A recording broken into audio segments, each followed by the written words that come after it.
plaisir de se retrouver à nouveau sur ce stand du ministère des Armées dans le cadre de ce Salon des Maires édition 2023. Vous le savez maintenant, plusieurs conférences rythment chaque journée jusqu'à jeudi. Nous sommes la première journée de ces 3 jours et place donc à une nouvelle conférence thématique.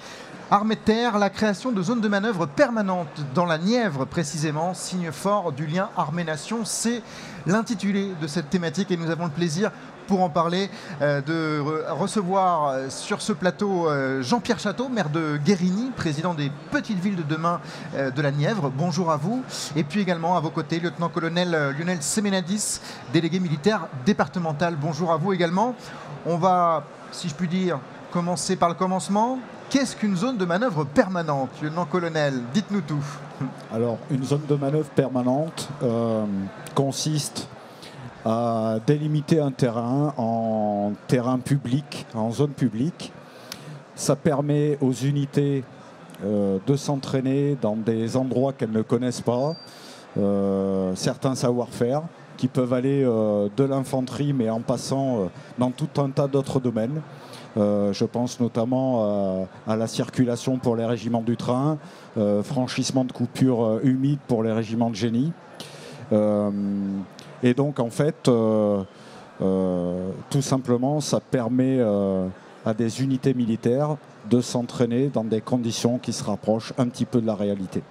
Alors, la création de ces zones de manœuvre permanentes, quel est l'objectif, quelle est la finalité, comment on pourrait le résumer ? Alors, pour résumer ce projet, typiquement dans la Nièvre, qui est un département rural,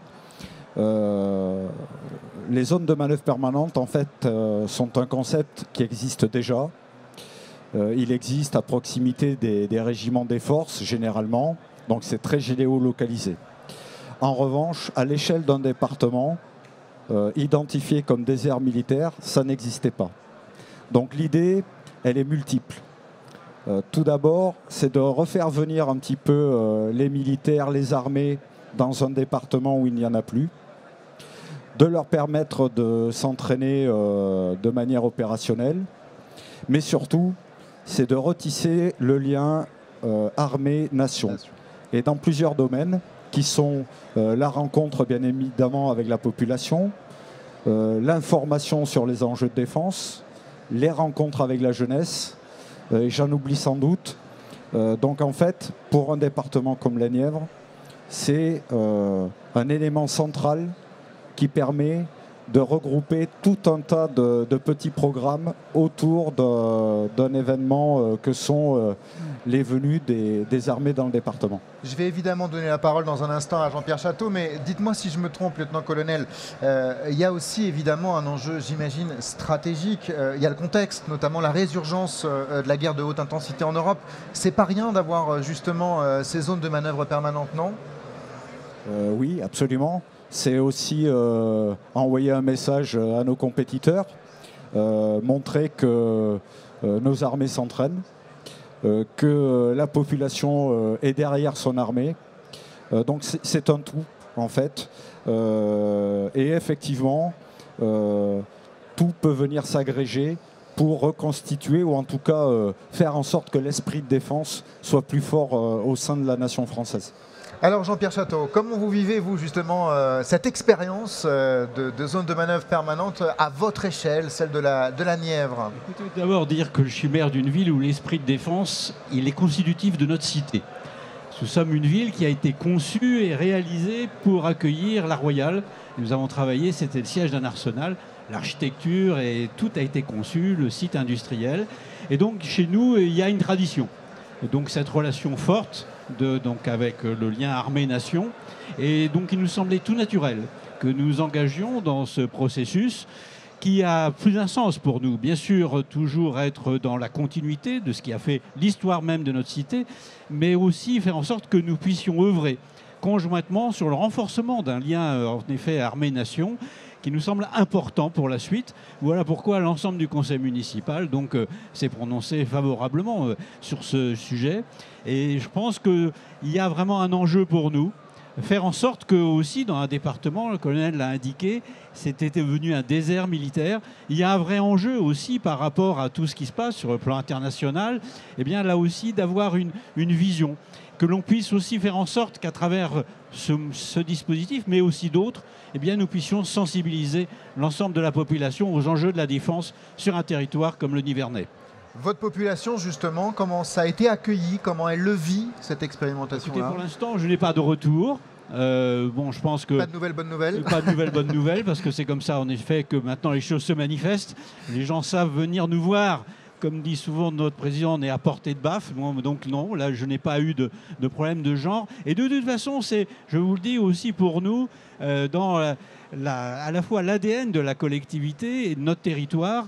Et donc, ça fait partie intégrante aussi de la façon dont on conçoit le développement de nos cités, c'est-à-dire rester fidèle à ce qui a fait notre histoire, tout en faisant en sorte qu'elle ait aujourd'hui un développement nouveau, donc à travers ce qui nous avait été proposé. Et ce lien armée-nation, vous, comment il vous est cher? Comment vous voulez le matérialiser?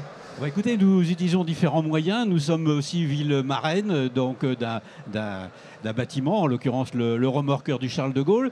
Donc nous voulons travailler donc avec en particulier les plus jeunes, faire en sorte qu'ils soient sensibilisés. Alors donc on a prévu le fameux voyage à Toulon pour le conseil municipal jeune, qu'ils découvrent aussi ce que peuvent être les enjeux, eh bien, à la fois de notre marine et plus globalement de tous les enjeux de la défense. C'est un sujet que nous souhaitons aborder, voyez, avec toutes les catégories d'âge. Bien sûr, parce qu'il y a les plus anciens qui ont connu l'Arsenal, il y en a encore, même si l'Arsenal a fermé en 1971, mais il y a nécessité d'œuvrer en particulier auprès de la jeunesse pour faire comprendre ce que seront demain les enjeux à la fois, bien sûr, de défense de notre territoire, des valeurs de la République française autour d'une commune comme Guérigny. J'imagine, colonel, que vous y êtes très réceptif à ces mots-là. Oui, absolument. Et je dois dire que de toute façon, le projet des zones de défense, les zones de manœuvre permanentes en terrain libre, n'aurait pas pu se faire sans les maires de la Nièvre. J'ai proposé ce projet le 16 décembre 2022. Et vous voyez, pas tout à fait un an après, j'ai 42 communes qui se sont portées volontaires. J'ai 3 grandes zones de manœuvre qui ont émergé.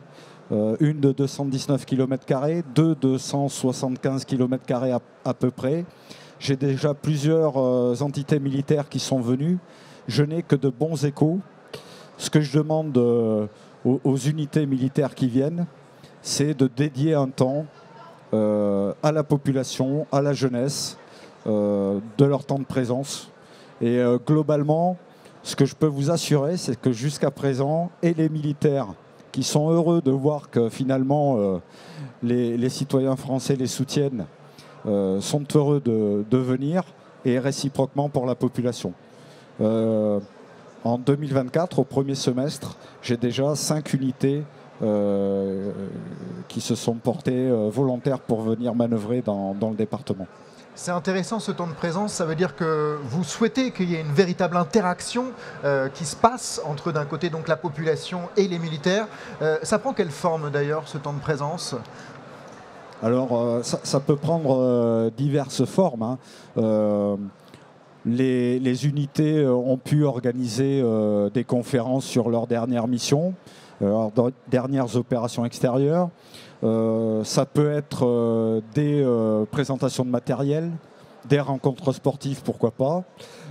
Globalement, il y a que l'imagination qui est une limite, mais c'est vraiment partager, se faire connaître, parce qu'il faut bien le reconnaître aujourd'hui, la chose militaire est quelque chose qui est mal connu, et ça dans tout le spectre de la population française, du haut vers le bas et du bas vers le haut.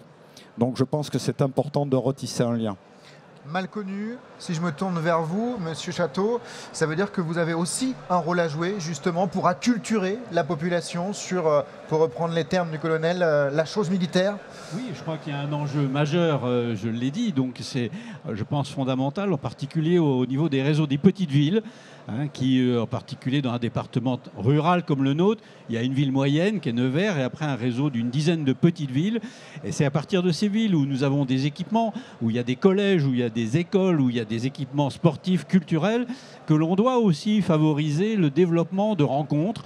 Alors nous, on a souvent la préparation militaire marine à Guérini, de par l'histoire, et je crois que, je l'ai vu dernièrement, qui faisait ces exercices du samedi matin, il y avait un certain nombre de Guérinois qui regardaient, parce que c'est ça aussi, vous voyez, il y a ce côté de faire en sorte que l'on fasse comprendre à nos concitoyens ce qu'elle revêt, c'est des petites choses et des grandes choses. Mais j'insiste, travailler avec les plus jeunes, il y a un vrai travail aussi à engager avec l'éducation nationale, je pense que c'est aussi majeur, pour montrer aussi aux jeunes que donc les différentes activités des armes peuvent proposer des activités professionnelles, des formations. Tout ça, c'est un enjeu. Et voilà comment je pense que l'on peut, en particulier au niveau des petites villes, jouer ce rôle à côté, donc, bien sûr, du ministère pour faire en sorte qu'on puisse renforcer. Ça, c'est un enjeu majeur. Je pense que ce débat en armée-nation, il agite depuis des siècles, je veux dire, finalement, notre pays. On vit une période différente. Il faut qu'on le conçoive différemment. On n'est plus dans les années 60-70. Donc, il faut se préparer. Et donc, c'est l'enjeu, en tous les cas, que nous, élus locaux, nous pouvons donc déceler, et en tous les cas sur lequel je crois nous pouvons essayer d'agir avec grande humilité mais avec détermination pour que ça prenne un sens auprès de nos concitoyens. Il y a une dimension aussi qui est une dimension économique, vous l'évoquiez tout à l'heure, colonel, sur les retombées potentielles de ces zones de manœuvre permanente. Dites-nous en quoi justement ça peut rejaillir. Concrètement, une unité élémentaire de l'armée de terre, c'est environ 150 hommes. On sait tous qu'un militaire qui sort des bois et qui n'a pas dormi est souvent affamé. Donc les petits villages où il y a des boulangeries, des petites épiceries, des restaurants. Voilà, donc des restaurants bien évidemment, même si c'est pas le but premier, mais il y a forcément un petit retour. Et dans une petite commune comme Guérini ou encore plus petite de 400 âmes, ce n'est pas rien. Ce n'est pas rien, donc il faut le dire aussi. Monsieur Chateau, quand vous rencontrez des homologues qui viennent d'ailleurs des quatre coins de la France, vous leur dites quoi? Vous leur dites allez-y, tentez l'expérience de la zone de manœuvre permanente, c'est que du positif? Écoutez, de toute façon, moi je crois qu'en effet, il faut essayer de faire en sorte que nous nous insérions dans ce dispositif et que nous ayons un maillage sur tout le territoire. Ça, c'est fondamental pour qu'on puisse avoir cette efficacité que le colonel évoquait. Mais moi, j'insiste, j'ai la chance d'être maire d'une ville qui a ce lien. Je veux dire, je pense que nous cherchons depuis des années, maintenant une quinzaine d'années, à le redévelopper. Et parce que, là encore, je crois beaucoup, moi, au rôle. Nous sommes un vieux pays. Ça peut avoir des inconvénients, mais c'est aussi une chance. Travaillons aussi sur ça, tout ce qui fait ce lien historique, pour redonner, ça j'insiste, du sens pour les générations à venir. C'est, je pense, quelque chose qu'on a un peu oublié et qu'il est temps que nous puissions aussi façonner notre avenir à partir de ce que nous avons en commun. Et on a la chance d'avoir un territoire, un pays riche d'histoire. Eh bien, en tous les cas, pour Guérini, c'est bien l'exemple que nous essayons de faire en sorte qu'il prenne par rapport à un avenir à construire ensemble. Les armées, les collectivités territoriales, main dans la main, vous en êtes une parfaite incarnation. Merci à vous deux d'avoir été présents cet après-midi à l'occasion donc d'une des conférences qui sont organisées ici sur ce stand du Salon des maires. Merci à vous, lieutenant-colonel Lionel Semenadis, et merci à vous, Jean-Pierre Chateau, maire de Guérini. On se retrouve dans quelques instants pour une nouvelle conférence. Merci à vous.